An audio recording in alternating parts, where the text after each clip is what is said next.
Hey there, everyone. It's Danny Meyer, Real Not Perfect. And I seriously hope my audio recording software doesn't mess up, because it does that sometimes. So as some of you may be aware, me and my really, really wonderful friend Samantha Collier, social media expert and author, have decided to collaborate and create a blog together. The first piece of writing that we put out there is a piece of writing that I wrote.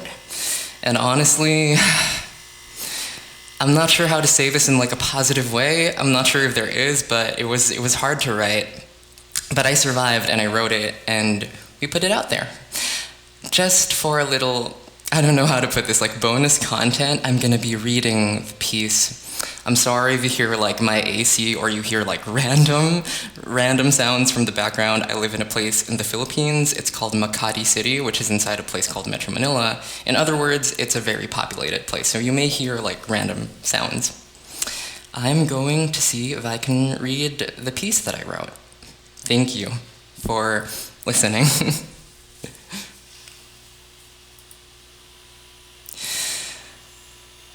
The Internet Detectives, real-life authors Samantha Collier and Danny Meyer. Prologue.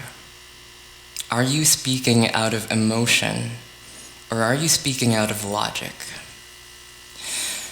July 8, 2021. I stared at the spot on my left hand where the surgery was. Sam's the social media expert.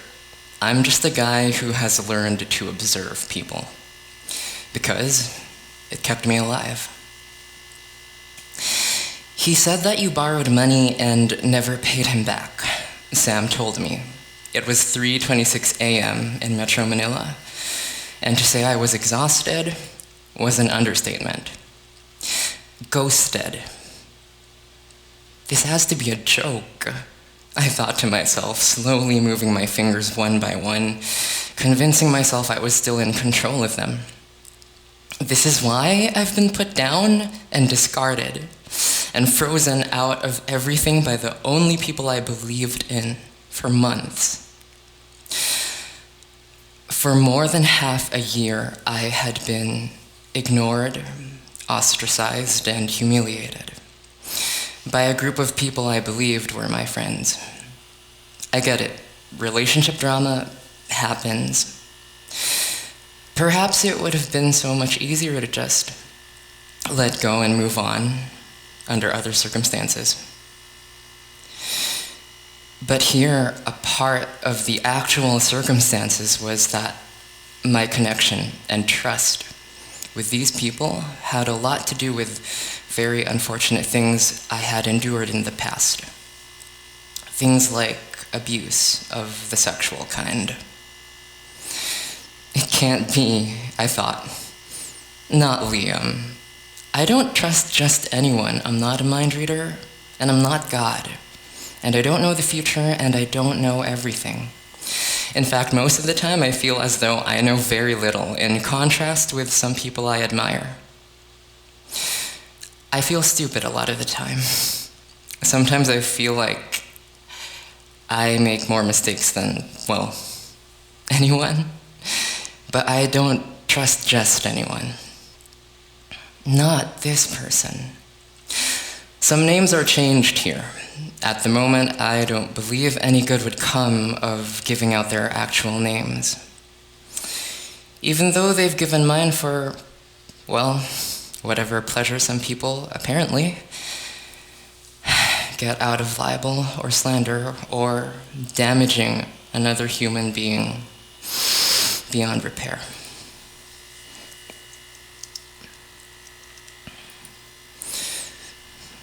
You're my friend and I wouldn't do something to hurt you, Liam had told me just a year earlier. And you're funny, and people like you, and you sing well, and people like that. I shifted my eyes from the mark on my left hand to my ukulele. I was only able to afford it by starving myself for 4 weeks. He told people, Sam continued, he told people you ask to borrow money and then the person who lent it to you wanted a receipt.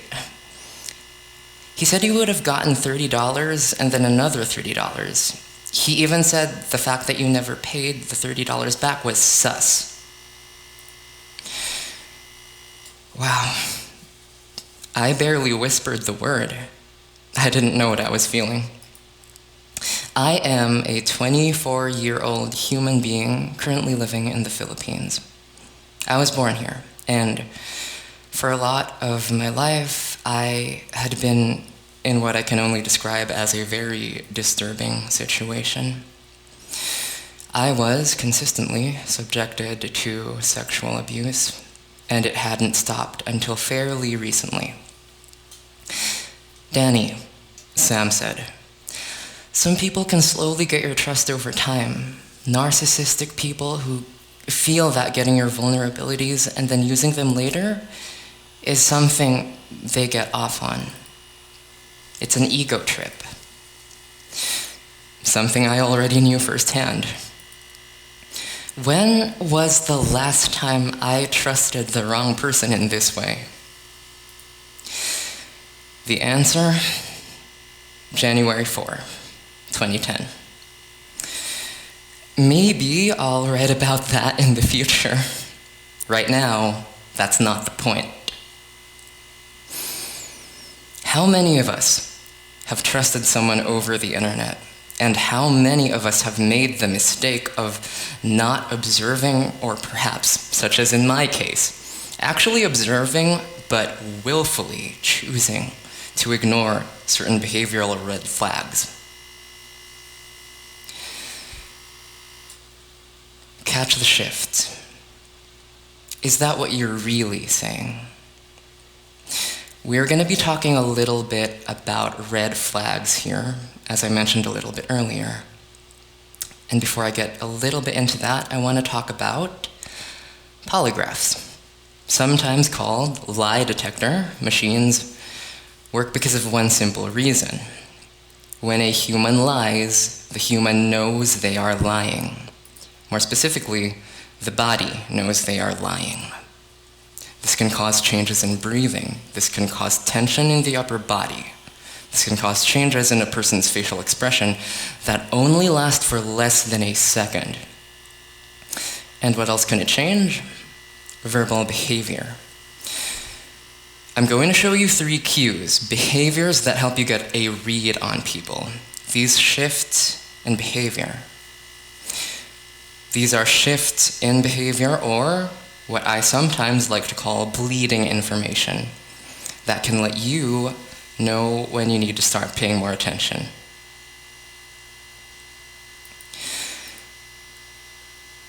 Phrasing isn't random.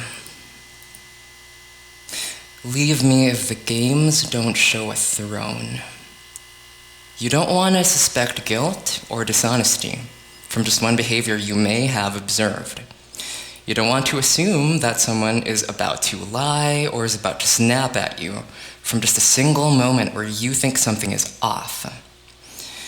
What I myself have done in my own experience that many times saved me from more pain than I had to endure is to always observe someone first when they are comfortable. This means, how do they behave when discussing things that they aren't comfortable with? How do they behave when they are neutral or doing something that they are maybe very used to or comfortable with?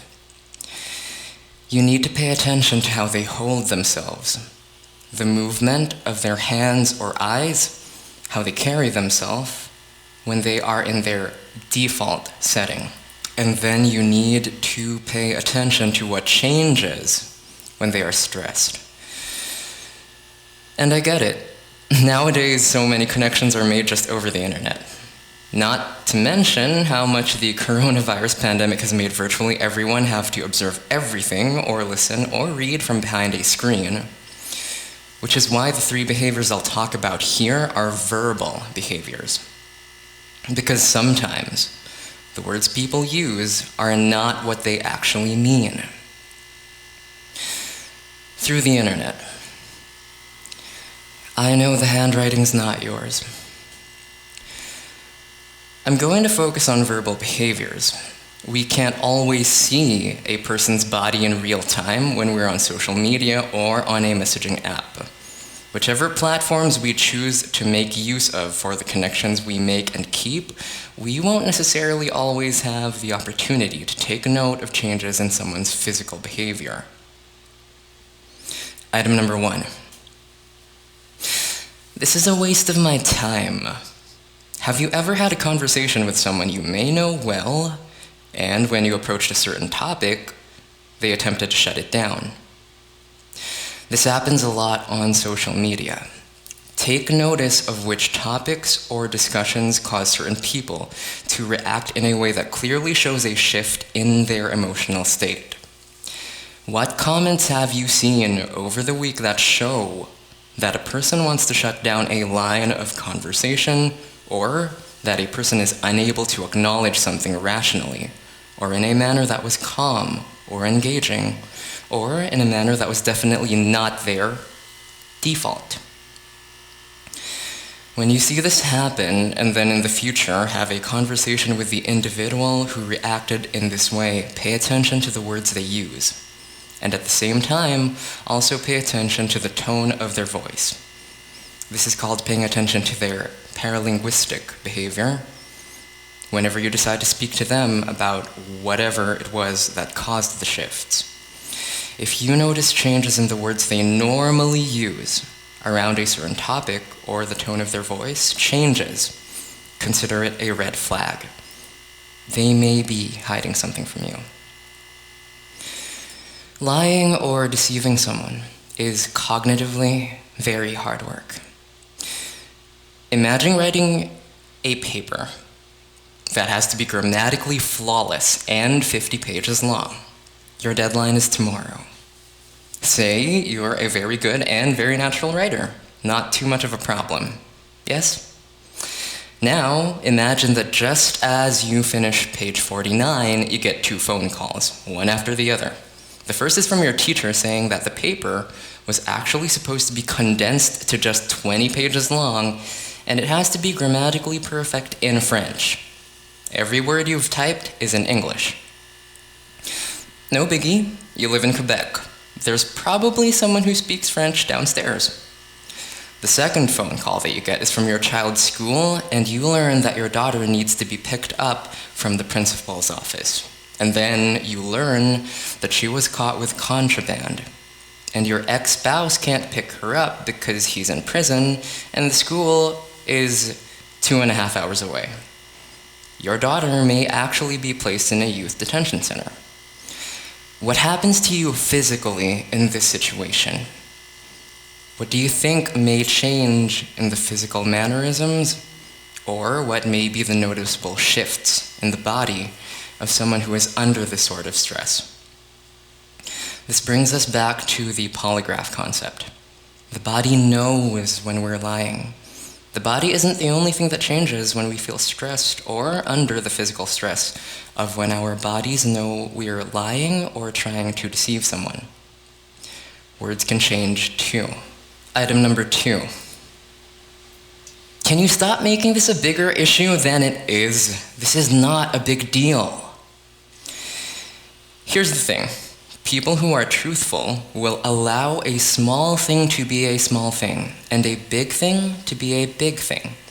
If there is an issue, a truthful person knows whether or not they had a role in it.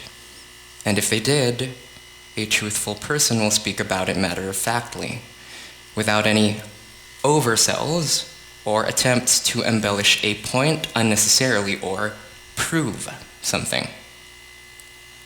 It's not too different from this concept. If you're a good employee, people know you're a good employee. You don't walk around everywhere screaming at everyone that you're a good employee. That doesn't make you a good employee, that just makes you look very unintelligent. The idea is the same.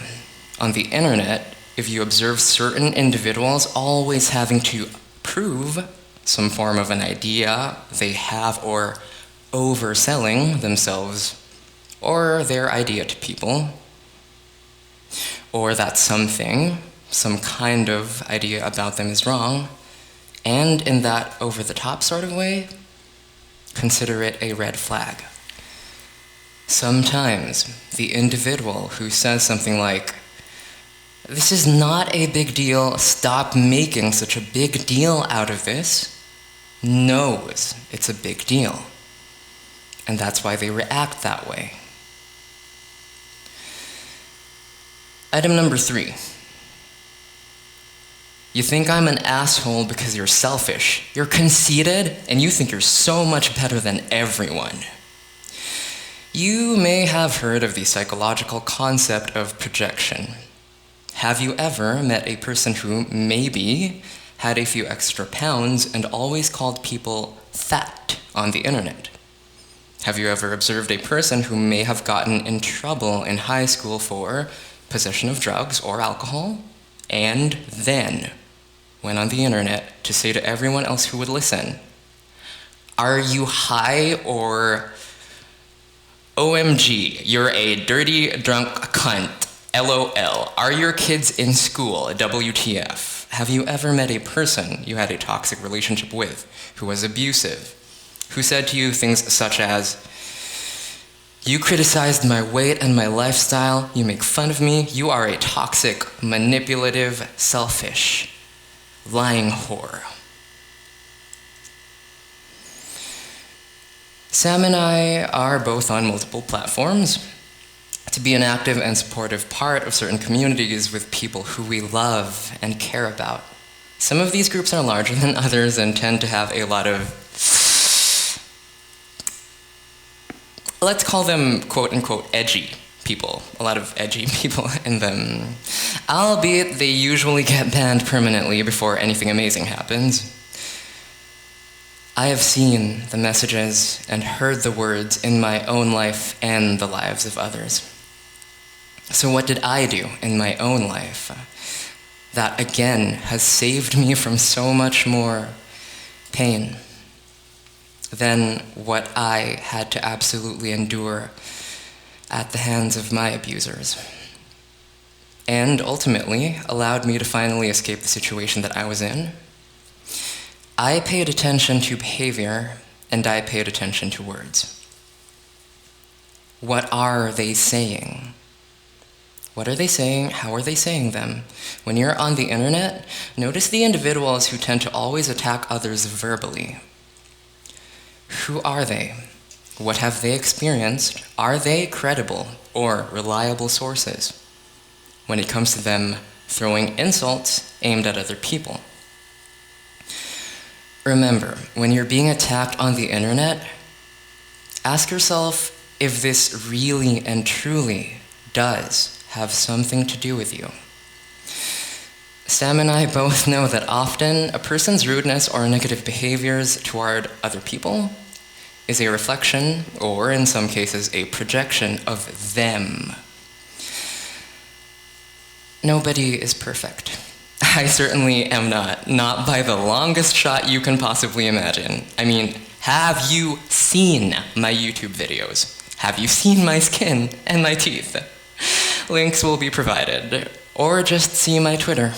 There's a link there. But one of the things that brought people like Sam and me together as friends is the understanding that often people who attack others are overcompensating for their own insecurities. If you've ever attacked someone else out of an insecurity, it's time to reflect on why you behave the way you do. You're no more or no less human than anyone else. Do you really want to be that person who is notorious for being toxic? The next time you're on the internet, pay attention to anyone who seems to always attack people in a particular way. Ask yourself good questions that can help you navigate in your observations about this person.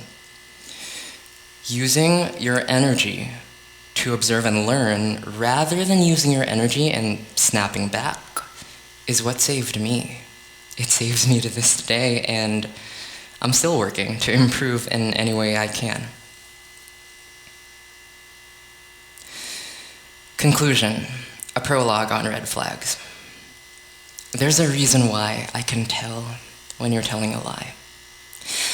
The internet detective started as this hilarious and almost random joke between me and Sam. We both had observed certain people for different reasons, and often would call each other and then find whatever information we could about the individual. At the same time, we would talk to each other about our art. Sam draws and paints. I am a songwriter and a musician. Often these individuals were, and are, well, maybe shady. I'm sorry, that's not the nicest thing I've ever said, but I'm not sure how else to put it. And at times we both had to find the most creative, unique, and sometimes very unusual methods to learn about them, to help us understand them, which benefited us both. Which benefited us both and the groups in general. I did not read that part correctly. Forgive me, which benefited both us and the groups in general. Why? Because everyone wants to be understood, not lashed out at. Instead of us engaging or starting wars when a certain individual would snap at people, we often would wait. She is working on this, I am working on this. And we keep trying to learn more about people. We are genuinely curious and want to understand. We decided to take the focus off of ourselves and see if we could help people in a meaningful way. So here I am at 24, a human being who is afraid of maybe virtually everything, opening up and meeting people and offering an empathetic ear whenever I can. No one is 100% pure evil or 100% pure good. When you see these red flags, it's not about snapping back or attacking or trying to hurt someone. The more you can pick up on red flags, the more you can learn to be patient and understanding. Remember to be kind. Remember to be kind. You never know what someone else may be going through. I wish you love and happiness. Danny Meyer. Real, not perfect.